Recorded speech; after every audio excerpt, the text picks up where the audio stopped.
Hello guys, pakita ko sa inyo yung yung itag. Parang may naamoy ako hindi maganda. Ito yung itag.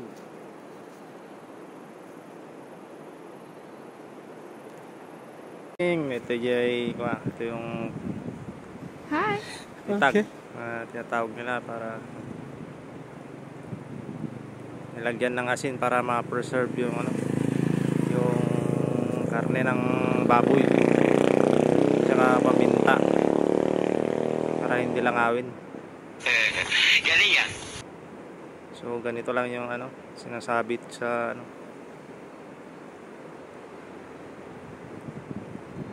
pwedeng pang sahog ito sa mga pakbet o mga beans.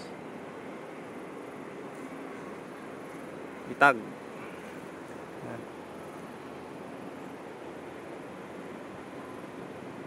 Kailangan madami yung asin para hindi langawin. Tsaka Tama kayo. Yun rin yung para hindi nang langawin.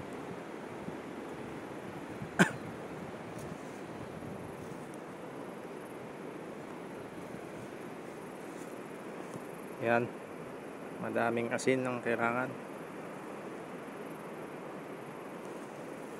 para ma-preserve talaga yung karne.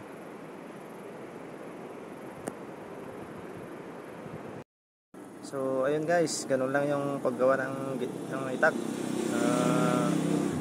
Budburan lang ng maraming asin, tsaka lagyan ng paminta para hindi langawin, ma-preserve yung karne na maayos. So yun lang guys, thank you for watching.